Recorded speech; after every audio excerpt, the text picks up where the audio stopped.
Roma es la capital del mundo, básicamente, es la capital del imperio. Ahí hay desarrollo económico, hay desarrollo tecnológico de su tiempo, hay toda clase de sofisticación, si quieres, vidas sofisticadas, pero también hay toda clase de inmoralidad. También hay toda clase de tratar de poner a Dios de un lado y hacer lo que me dé la gana, ¿no? Porque es algo tan completo, entre comillas, que no necesito de nada, ni de nadie, ni de Dios. Así que dependo ahora de mis fuerzas, dependo ahora de lo que yo pienso, de lo que yo siento. Y entonces esa forma de pensar lleva a una degradación moral, espiritual. Y sabes, si tú analizas las historias de los imperios, algo que caracteriza la caída de un imperio no tanto es ni siquiera la parte de confrontación con otro imperio, sino su degradación moral. Piensa en el imperio romano, piensa en grandes imperios, y cuando llegaron a la cúspide, cuando el imperio babilónico, por ejemplo, llegó a la cúspide, él dijo, pues, Belsasar estaba en su trono y ahí con toda su gente, dijo, ¿saben qué? Hemos alcanzado todo lo que queremos, ahora vamos, tráiganse las copas de oro que estaban en aquel templo, allá en Jerusalén, tráiganselas, vamos a beber y vamos a relajarnos aquí. Y ese día viene palabra de Dios, se escribe en la pared y dice, Mene, mene, tekel uparsin, pesado ha sido en balanza y ha sido hallado falto, y por tanto tu imperio va a ser entregado a alguien más. Podemos verlo en formato de imperio, el imperio mismo romano. Si tú analizas la historia puedes darte cuenta que el imperio romano tiene una cúspide, pero su degradación moral no es lo que hace declive, no tanto el otro imperio que los haya destruido, sino fueron destruidos desde adentro.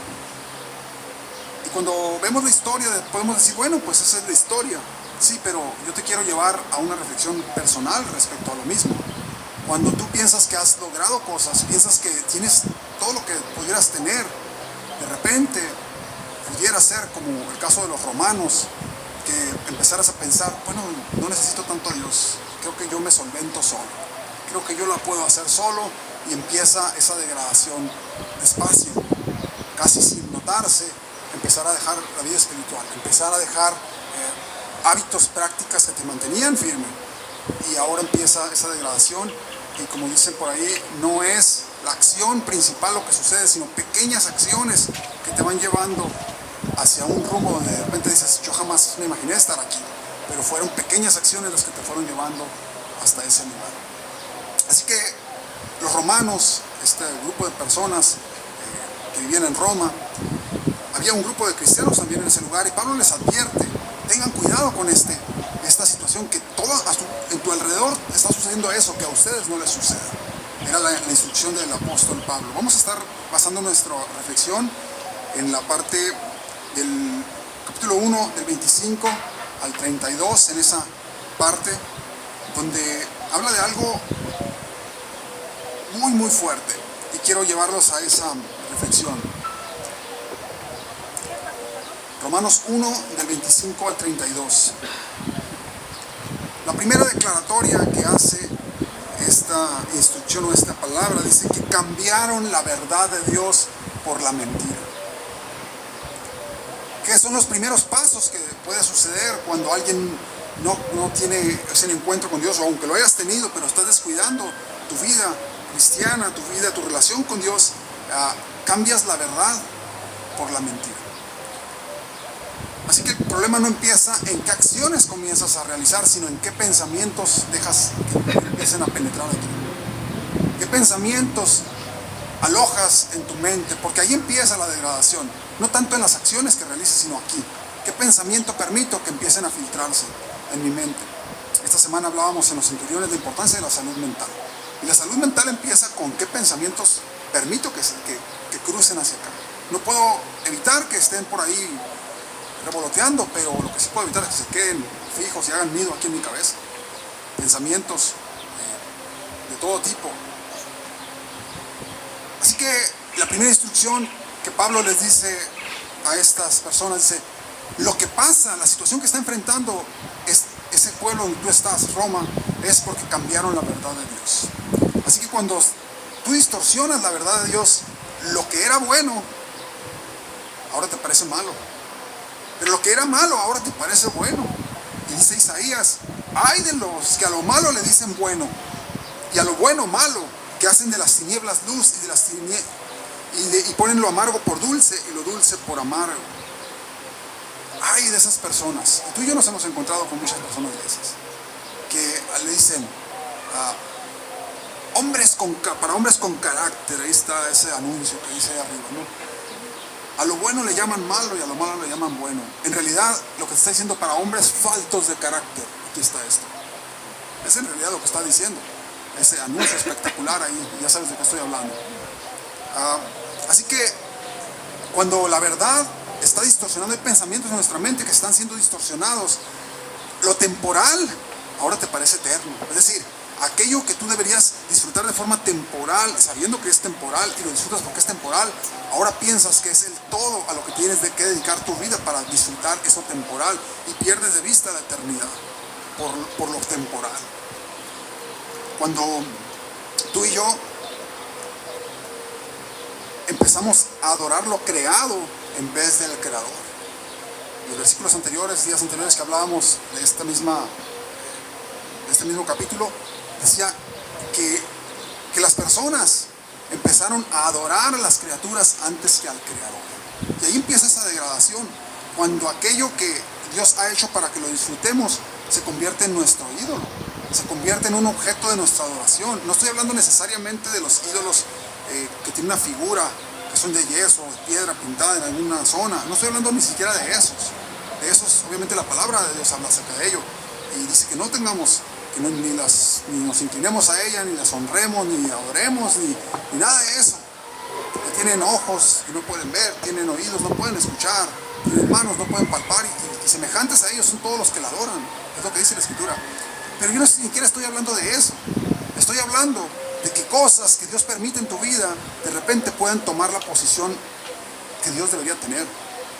Y de repente yo sé que es una expresión inocente, pero a veces sucede realmente. Tú dices a tu hijo, lo agarras y te dices, te adoro, mi hijo, te adoro, te adoro, te adoro. Y de repente, a lo mejor esas palabras inocentes, entre comillas, se pueden convertir en una realidad. Están en tus hijos por encima del amor a Dios. Están tus hijos, está tu esposo, está tu esposa por encima de donde debía estar. No está en la correcta ubicación de las prioridades. A lo mejor tu trabajo, que es una bendición tener un trabajo, por cierto, pero puede ser que lo estemos entronizando a un lugar donde no le corresponde. Y eso está teniendo conflicto, porque alguien dice por ahí que no puedes cambiar a Dios por Dios, ¿cierto? Dice, no puedes cambiar a Dios por Dios, porque a veces tu trabajo es tu ídolo. ¿Y qué pasa cuando ese trabajo falta? Te sientes morir, sientes que ya no hay nada que puedas hacer. Pero el día de hoy te quiero decir que cualquier cosa que tome el lugar de Dios, Dios está en contra de eso. Y no porque sea malo en sí mismo, sino porque está tomando un lugar que no le corresponde en tu vida. Y Dios quiere ser el primero en nuestras vidas. Es lo que Él espera que tú y yo sepamos. Que lo creado no se vuelva objeto de adoración, sino el Creador siga siendo digno de gloria, digno de alabanza. Ahorita cantábamos, quiero levantar mis manos, quiero levantar mi voz, quiero levantar a ti mi vida en santidad, en honor, en reconocimiento, en adoración. Pero cerciorémonos pues que siempre sea Él el objeto de nuestra adoración. Juan 8:32 dice, van a conocer la verdad y la verdad los va a hacer libres. Por mucho tiempo los mismos romanos, era una situación que enfrentaban, querían conocer la verdad, pero antes que los romanos estaban los griegos y sus filosofías, y ellos de alguna manera esas filosofías buscaban la verdad, o era una forma de acercarse a la verdad, pero lo ves como una conceptualización, algo abstracto la verdad. Y cuando tú estás en esa búsqueda de la verdad como si fuera algo que tengo que saber mucha información, mucho contenido, para conocer la verdad, y mi esfuerzo, puedo tener que la búsqueda de la verdad sea en sí mismo un ídolo, y también puedo caer en esa idolatría y perder de vista lo que es. ¿Sabes?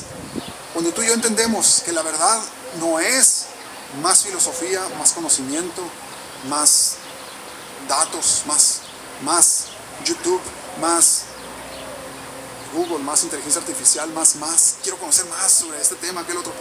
En realidad, la verdad no es eso, filosofía, ni siquiera es mucha información. La verdad es una persona. Jesús dijo, yo soy el camino, Yo soy la verdad y yo soy la vida. Si tú quieres conocer la verdad, tendrías entonces que tener un encuentro con Jesús para conocer la verdad. No hay forma que vayas a encontrar, no importa cuántas filosofías sigas, no vas a encontrar jamás la verdad. Pero cuando conoces a Jesús, el que tiene a Jesús lo tiene todo. Y la verdad misma se le revela delante de él. Así que lo primero que tiene que suceder en nuestras vidas es que para ser restaurados es restaurar la verdad en nuestro corazón. Si hemos creído algo diferente a lo que es la verdad, entonces estamos seguramente muy propensos a estar en decadencia moral, espiritual.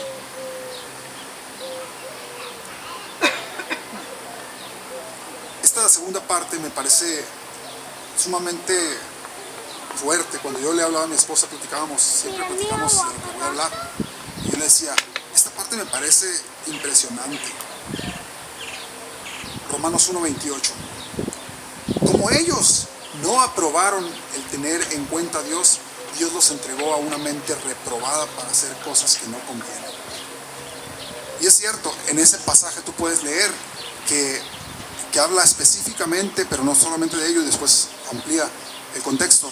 Dice que como se dedicaron al hedonismo, como se dedicaron al placer, el placer en sí mismo no va a satisfacer jamás. Piénsalo, la adicción es una búsqueda de placer. Así que Tato nos recuerda ahí en sus libros, dice que para que una adicción sea considerada tal, genera tolerancia. Es decir, tienes que irle subiendo el grado porque ya no te va a satisfacer de la misma manera aquello que tenías. Y puede ser cualquier cosa, no es una sustancia. Puede ser actividades, pueden ser personas incluso, relaciones. Entonces, Pablo dice, como no quisieron tomar en cuenta a Dios, Dios los entrega una mente reprobada para hacer cosas que no convienen. En la búsqueda del placer se encendieron mujeres con mujeres, hombres con hombres, y dice, encontraron el fin de su desvío. Pero yo quiero que vayamos un poco más allá en esto. Muchas veces tú y yo no tomamos en cuenta a Dios. Y no nomás estoy hablando de esa búsqueda de placer y felicidad, estoy hablando de manera amplia. Y te digo, muchas veces tú y yo no queremos tomar en cuenta a Dios en nuestro matrimonio. Y como no queremos tomar en cuenta a Dios en nuestro matrimonio, Dios nos entrega una mente reprobada para hacer cosas que no convienen. Dios claramente especifica cómo tiene que funcionar tu matrimonio, pero como tú no quieres tomar en cuenta a Dios, vives como te da la gana, y eso trae consecuencias. Y dice, vas a encontrar el fin de su extravío en ese mismo versículo, dice. Así que el día de hoy te quiero decir, como tú y yo quizá no queremos tomar en cuenta a Dios en la forma de criar a nuestros hijos, adivina qué, Dios nos entrega una mente reprobada, una forma que va contra toda lógica, contra toda forma de realidad respecto a la ley de Dios. Dios nos ha creado y Él sabe cómo deben funcionar las cosas, y nos dice en su palabra la forma como tú debes disciplinar a tus hijos, de hecho. Y cuando estamos disciplinando, no estoy hablando necesariamente de castigo físico, pero disciplina sí, firmeza sí. Y cuando dice, no apruebas en tener en cuenta a Dios, Dios te entrega, ok, haz lo que te dé la gana, pues. Después vas a venir conmigo, haz lo que te dé la gana. Y eso es lo que a veces sucede con nosotros.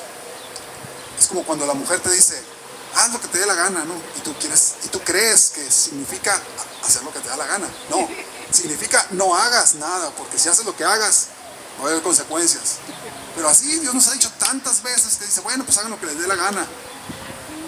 A veces también sucede que como no queremos tener en cuenta a Dios respecto a nuestro trabajo, no queremos tener en cuenta a Dios respecto a nuestra salud, cómo cuidar el cuerpo, y como no queremos tener en cuenta a Dios respecto a ello, entonces Dios nos entrega pues, a nuestro propio razonamiento. Y lo peor que puede suceder es que Dios te entregue tu propio razonamiento. Ahorita hablábamos del Espíritu Santo. El Espíritu Santo está en nosotros, y adentro de nosotros dice que la función de Él es enseñarnos todas las cosas. Nos va a guiar a la verdad, nos va a guiar a la justicia. Es más, también nos va a reprender, también nos va a decir cuando nos estamos tomando decisiones equivocadas. Va a sonar una alarma acá adentro. Pero como no quisiste tomar en cuenta a Dios y apagaste las veces suficientemente ese despertador cuando en la mañana suena y le tiras el manotazo y se apaga, ¿no? Y después llegas tarde al trabajo porque te puso la alarma y sonó, pero le tiraste el manotazo, pues entonces como no queremos tener en cuenta a Dios, Dios a veces nos entrega nuestros propios razonamientos. ¿Y qué tenemos de ello? Pues más bien te preguntaría a ti, ¿qué tenemos de ello? Después de que hemos hecho lo que nos da la gana y después nos damos cuenta que no era lo mejor. No era lo mejor y sin embargo Dios, podemos acudir ciertamente a Dios. Pero el día de hoy queremos decirte que el libro de los Romanos está lleno de sabiduría de Dios. Ha transformado vidas por toda la historia. Uno de los principales, decíamos cuando recién hablábamos de este libro, la Reforma. Cuando tú hablas en 1500, la Reforma, allá con Lutero, empezó con alguien leyendo este libro. Alguien que dijo, es que Dios siempre lo ha dicho y aquí está. ¿Por qué es que hacemos de otra manera las cosas? Si aquí está lo que Dios quiere que hagamos. ¿Y por qué tenemos los resultados que tenemos? Porque Dios nos entregó a nuestros propios deseos, a nuestro propio pensamiento. Porque nos dijo tantas veces y lo decimos nosotros, lo mandamos al loco, ¿no? O sea, lo dejamos por un lado y entonces Él nos dice que nos deja, bueno, pues nos permite elegir lo que nosotros hacemos, pero cuando eliges lo que tú quieres hacer, también eliges las consecuencias de ello. Y no es que Dios te castigue, sencillamente te deja hacer. Y al dejarte hacer, con todo lo que eso viene. Y no es que Dios no nos perdone, pero nos podríamos haber evitado muchos golpes. Nos podríamos haber evitado muchos dolores de cabeza. Muchas colitis o muchas gastritis o muchas no sé qué.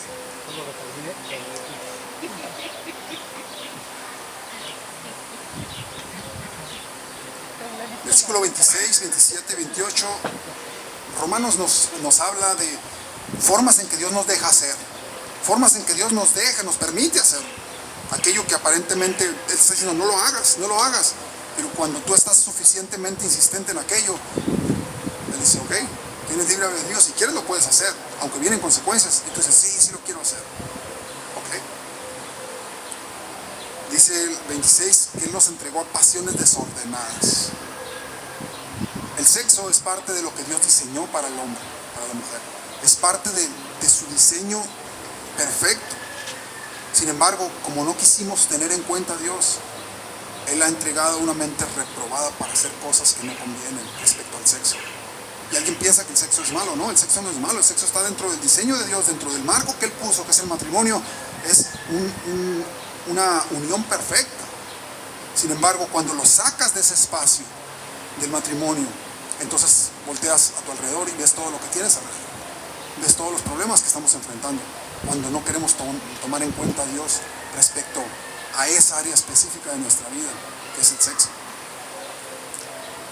Relaciones distorsionadas del versículo 17, todo lo que sucedió a partir de esa degenere, ¿no? Podríamos llamarle.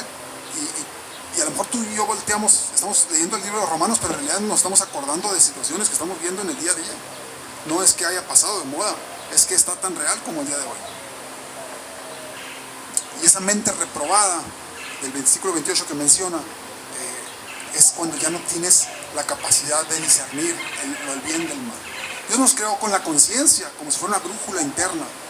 Las personas que nunca han escuchado de Dios, aún así tienen una conciencia que Dios puso en ese corazón o en esa mente, donde es una brújula interna que de alguna manera saben que existe un Dios.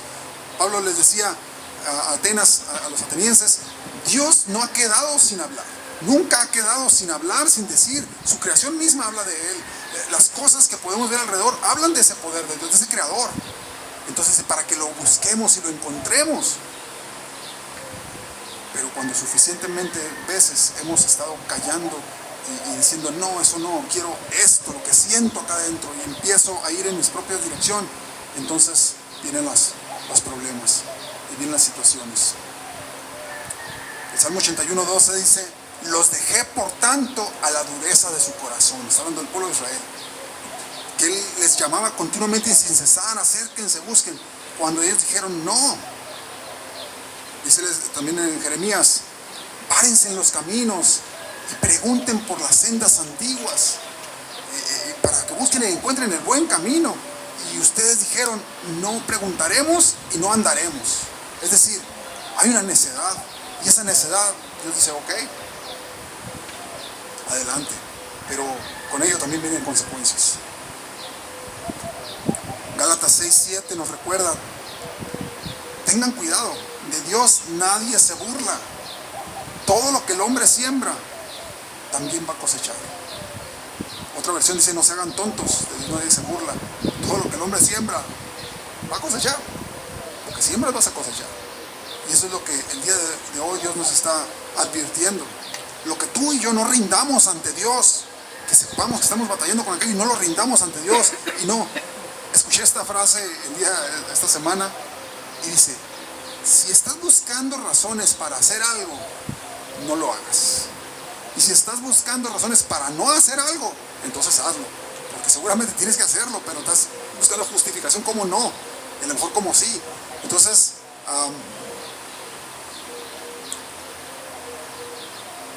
cuando tú y yo entendemos que Dios quiere nuestro bien, de hecho Él nos diseñó y Él nos ama, y las instrucciones del Creador que están en la Escritura, no es porque no quiere que tú prosperes, no quiere que tú disfrutes, no quiere que... Eso es mentira. Lo que no quiere es que tú sufras. Lo que no quiere es verte después caído, verte destrozado por el pecado y por las consecuencias de tus decisiones. Entonces tú y yo tenemos que entender que no significa que porque ya no escuchas la voz del Espíritu Santo que te dice que no está bien aquello, no significa necesariamente que, porque está bien, sino que a lo mejor ya enterraste esa alarma, o hay tanto ruido que no se escucha ya la voz del Espíritu Santo, hay tanta interferencia, tanto sonido. De alguna manera tendríamos que regresar a eso y decir: Señor, necesito escuchar tu voz, necesito callar todas las otras voces y tener un tiempo contigo a solas. Quiero escuchar tu voz. Alguien ahorita mencionaba: hay un negocio que estoy emprendiendo y he orado acerca de ese tema. Cerciórate que cada cosa que vayas a emprender, pongas a Dios en el primer lugar. Dice la Escritura: pon al Señor en primer lugar y Él va, tus veredas las va a enderezar. Encomienda al Señor tu camino, confía en Él y Él hará. Y así hay muchas partes donde la Escritura te habla de que primero Dios, busca primeramente el reino de Dios, su justicia, y el resto de cosas que estás buscando, Dios va a ir acomodándolas. Pero Él quiere ser el primero en nuestras vidas. Cuando tú y yo vemos el Romanos del 29 al 31, el capítulo 1 del 29 al 31, vemos ahí, dice que estas personas, hablando de las personas que en su mente fueron retorcidas y empezaron a buscar lo suyo, dice: están llenos de injusticia, estando llenos de maldad, de avaricia, de envidia, homicidios, engaños, desobediencia a los padres, falta de afecto natural. Todas esas son solamente evidencias de que alguien no puso a Dios como su centro, de que alguien prefirió ir con lo que yo pienso, yo creo, yo siento, antes de decir: Señor, ¿qué quieres que yo haga? ¿Qué quieres que yo haga o qué quieres que yo no haga? Alguien no puso a Dios en primer lugar, y entonces no empezó así. Sin embargo, ese es el fruto y la evidencia de que alguien en su corazón no quiso tener en cuenta a Dios, y Dios lo entrega a sus propios pensamientos, o sea, una mente retorcida. Dice Marcos 7:21 que del corazón salen los malos pensamientos, del corazón salen las guerras. ¿De dónde empiezan las guerras? Santiago dice: ¿no es el caso de sus propios deseos? Y se matan y no tienen, y arden de envidia y están queriendo obtener aquello que no tienen. Es justamente del corazón. Jeremías 17:9 dice y nos recuerda: engañoso es el corazón y perverso más que todas las cosas. ¿Quién lo va a entender? Yo, Jehová, que analizo la mente y el corazón. De hecho, esta prédica le titulamos al corazón engañado. Hay un corazón espinado, pero este es un corazón engañado, ¿no? Engañado porque nos engañamos a nosotros mismos. Nos engañamos porque sabemos la verdad, y aún conociendo la verdad preferimos poner suficientes justificantes para que ya eso ya nos esté taladrando como que tienes que hacer esto, pero le ponemos y empezamos a ir en nuestra propia dirección. Y nos engañamos a nosotros mismos, porque engañoso es el corazón y perverso. Así que cuando te digan: confía en tu corazón, aguas, porque estás frente a una maquinación del enemigo para hacerte tropezar y caer. Si alguien te dice, deja que tus instintos te guíen, no, hombre, olvídate. Estamos frente a algo que va a terminar mal, literalmente, muy mal. Entonces, el corazón, nos recuerda Jeremías, es engañoso, es perverso, no te puedes fiar de él. No te puedes fiar de él. Esas corazonadas, entre comillas, aguas, si no están fundamentadas en la Escritura. Porque a veces queremos confundir, el Espíritu Santo me dijo con una corazonada. Esas corazonadas son los instintos que yo creo, yo deseo. Pero el Espíritu Santo es diferente. El Espíritu Santo nunca te va a decir algo diferente a lo que la Escritura dice. Entonces hay que conocer la Escritura, hay que leer la Escritura y hay que estar fundamentados en ella. Porque cuando viene un pensamiento, inmediatamente puedes filtrar ese. ¿Este es de Dios? ¿Este es mío? O incluso este es del enemigo, este pensamiento. Hay tres fuentes de nuestro pensamiento. ¿Es algo de Dios? ¿Cómo lo puedes saber? Habiendo leído la Escritura, puedes saber si eso viene de Dios o no viene de Dios. Si no viene de Dios, entonces es un deseo propio, a lo mejor. Un deseo que pues sí me gustaría, a lo mejor no está ahí, pero yo debería estar, ¿no? Debería estar, yo en mi mente diga, no dice, pero yo debería estar para poder justificar lo que quiero hacer. Pero si viene algo que ni siquiera pasó por mí, o sea, no es algo que yo normalmente piense, entonces tiene que ver con el enemigo, sembró una idea por acá. Y tienes que tener mucho cuidado, y tenemos que tener mucho cuidado porque el pensamiento se convierte en acciones, y las acciones se convierten en nuestra vida, en nuestro destino, ¿no?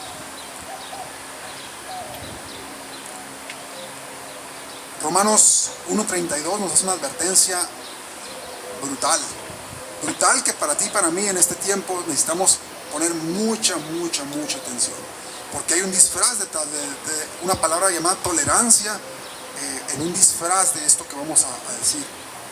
Dice que, habiendo dicho esto, que los que practican tales cosas son dignos de muerte. Está hablando de toda la lista que tenemos anteriormente. Pero dice, no solo las practican, sino que también se complacen con los que las practican. Y ahí es donde entramos con la palabrita esta llamada tolerancia. Y esta palabra tolerancia es, pues bueno, saber en su vida, ¿no? Normalizamos cosas que la palabra de Dios no es normal, pues. Y esa normalización, a lo mejor cuando sucede fuera de tu casa, pues dices, ¿qué puedo hacer por ello? Y a lo mejor sí hay cosas que se pueden hacer por ello. Pero en nuestras propias casas normalizamos cosas que no deberíamos normalizar. ¿Por qué no deberíamos normalizar? Porque la Escritura dice claramente que es contra la ley de Dios aquello que está sucediendo en mi casa.